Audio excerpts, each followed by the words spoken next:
pat ir atsikėlė į derlingiausius regionus apie 6000 metus aplink Juodąją jūrą. Ir va tuo metu apie 6000 pabaigė ledynai, visi baigėsi tas didysis ledynmetis ir staiga susijungė Gibraltaro, per Gibraltaro sąsiaurį su Viduržemio ir tenai gal buvo koks upelis nedidelis, bet apie 6 prieš Kristų, tai yra 8000 metų atgal.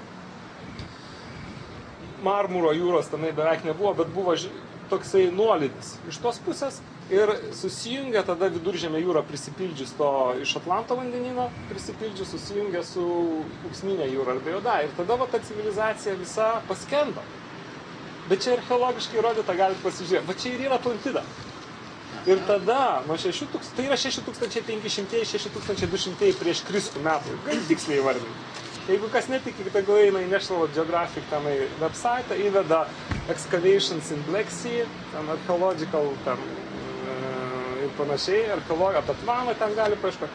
Ir jie atras visą tą civilizaciją, kuri po to ir įvyko sprogimas, persikėlė į derlingiausias žemės ir vadinamąją karališkąją Sarmatiją arba karališkąją Skitiją, tai yra šiandienos Ukrainos teritorija, kuri kalbiškai yra giminingiausia mums. Nes viena dalis, kuri atsiskyrė, ir įdomiai, vėl surišta su karo dievybėmis ir dar kažkas, tai vat po šitos katastrofos Atlantidos užliejimo, tada gavosi vyrų vaidmuo svarbesnis, nes jie turėjo eiti ir ginti, jie turėjo atsikelti tas vietas, kur gyveno fino-ugrai, aorsiai, karetonė, salijai ir panašiai. Atsikėlė ir ten įvykdavo konfliktai, bet tai buvo maždaug apie 4000 metai prieš Kristų. Ir po trupučiuką va ta žemdirbių civilizacija, žemdirbių kultūra labai lengva atrasti. Puodai, žodynas visas, jisai po trupučiuką slinko ir atsilinko čia. Apie 4000-2500 prieš Kristų. Mes tokie kaip esam, atėjom čia apie tai, ką mes vadinam baltų arba žemdirbių kultūrą. Aš ją vadinu Sarmatijos dalim, nes tai yra pasaulėžiūra.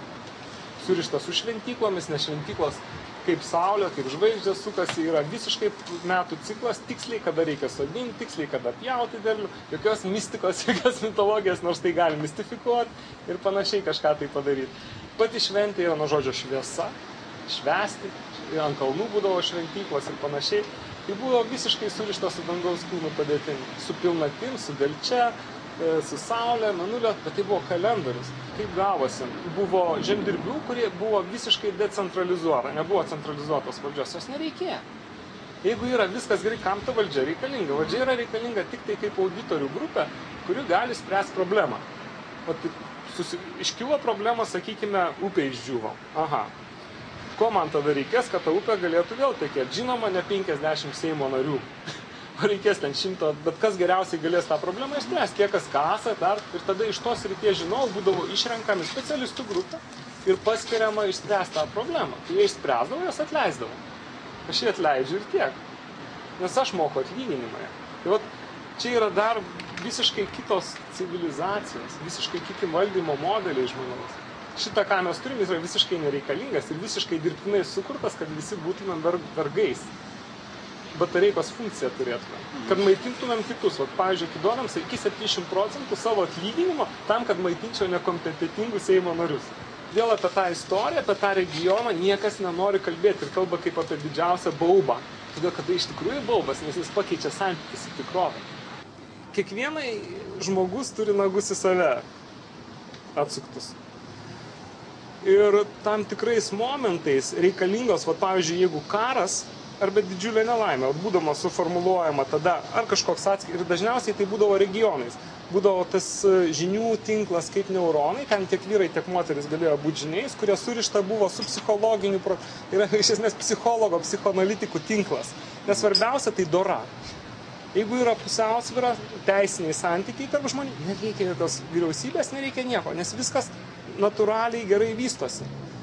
Grupė reikalingas auditorių arba specialistų tik tai labai žiauriai problemai ištikus. Kaip pavyzdžiui, paskendo visas žemynas ir ten reikėjo kelti staiga didžiulę masę žmonių, tada taip prasidėjo organizuotis ir buvo renkami vyrai, nes jėgos reikėjo.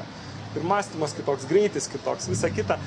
Tai kadangi hetai, arba hetitai, arba getai, galim netgi ir taip jas įvardinti, tai buvo atėję iš Trakijos apie 2100 metus prieš Kristų, kadangi kultūros centras buvo ne Egiptas, Egiptas buvo periferija.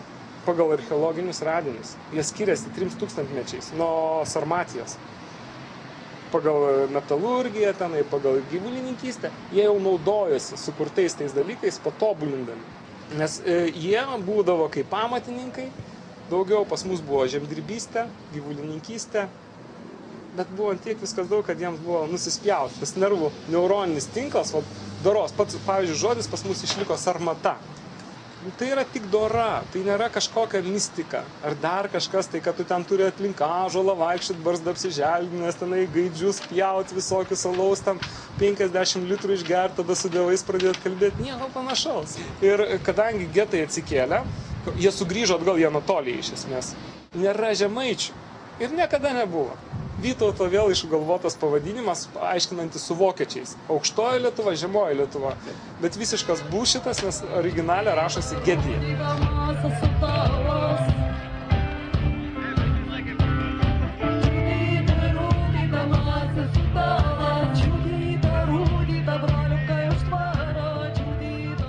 Ir tada turime mes vieną iš seniausių tautų pasaulyje. Getai. Nes getai, pasižiūrėkit, ten su kokiom juostom getų dievai, kaip per kūną žaibus laiko, jeigu į Pavandėnės bažnyčią ten tokią nuvažiuosit ir pažiūrėsit, kokius žaibus laiko getų dievybę rankoj. Ir kokie yra Žemaitija, kryžių šitie gyvatėlės. Jokio skirtumo. Tik skirtumas 4000 mečiai. Bet pas mus visą laiką archeologija paėmė ir tu žiūri 6000 mečiai. Čia seniau negu ten. Tai va, koks paskendęs žemynas, kokia paskendusi kultūra, kokio masto. Sunku net protų, ta prasme, taip normaliai. Aš tik tai faktus dėliau ir žiūrėjau. Ir kuo tu daugiau žiūri, tuo tu daugiau supranti, kad tu susiduri iš tikrųjų su Atlantida. Iš viso, jeigu pradėti žiūrėti, čia tada istorija pradeda dėliotis. Turi būti kaip programinė kalba kompiuterinė. Labai nuosekliai viskas turi. Tada, kai pasileidžia, va tai be trūkių, 1000-metis ir hop, nedingsta, bet toliau gali nuosekliai. Jeigu jūs pasižiūrėsit, ką Biblija rašo, Moze, tai jūs turite eiti ir sunaikinti visus, kurie gyvena toj žemėje. Bet čia sakau, tik ar be saulės smūgių gavęs žmogelis pasakyti, kad va, to kaimyno anapus upės žemė yra mano žemė. Nes kaimynas Dievo akise yra blogesnis, o tai geresnis Dievo akise. Nes paimkite Bibliją, tai yra Dievo žodis, neklystamas žodis, ar ne? Ir jūs ten pamatysit, kad Dievas liepia visus išžudyti toj žemėje, nes jie nenori išeiti. Tai kas vyko? Iš esmės per 40 metų iš laisvų žmonių buvo padaryti vergai. Dabar žiūrėkit, marketingistai šitą triuką naudoja, tėvai naudoja visi. Pavyzdžiui, vaiko sąmonė iki 6 metų žodelio neegzistuoja, egzistuoja tik grynosios sąvokos. Pavyzdžiui, pasakysiu, tu nelies šito puoduko kavos, nes išpilsi. Arba negalim šito liesti. O vaikas priešingai pribėgs ir capt, nes pas vaiko žodelis neegzistuoja. Egzistuoja tik puodukas ir liesti. Ir tam, kad jis įrodytų, kad tu klysti, nes jis nesupranta, ką tu kalbi, jis supranta liesti, judinti viską. Ir dabar išvardinkit dekalogą man. Na, bet kurios iš 10 Dievo įsakymų. Bet tai yra neiginiai, kuriuos mes esame išmokomi, kaip daryti. Tai ir buvo tas ideologijos sukūrimas, paremtos neiginiais. Nes tada tu žinai iš esmės užprogramuojamas, ką tu turi daryti. Ir jeigu pažiūrėsim, kur yra krikščionybė, ar islamas, kuris taip pat kilęs iš šito, ar judaizmas, tai yra pačios didžiausios žmonijos katastrofos, žudynės. Didesnių nėra buvę niekur. Net paimkim visai neseniai vykus antrą pasaulinį karą. Jis prasidėjo tokios patologijos tik tai krikščioniškam pasaulyje. Islamo pasaulyje lygiai tokie džihadai, ta prasme ir visa kita. Ir judaistiniam pasaulyje, ką jūs Biblijai paimkite ir paskaitykite visą. Ir kadangi pas mus buvo milžiniška teritorija, kuri taip labai nereaguodavo į visus tokios smulkmenas. Iš esmės, kadangi periferija buvo ir nesusidūrė mūsų kultūra su tos periferijos ideologija. O šitokia ideologija, ta žvėriška, jinai kokam geriausiai tiktų, turbūt Henrichui daktarui tiktų, tokiam irgi geras gydytojas. Tai, ta prasme, kriminalinį pasaulį jinai labai gerai yra.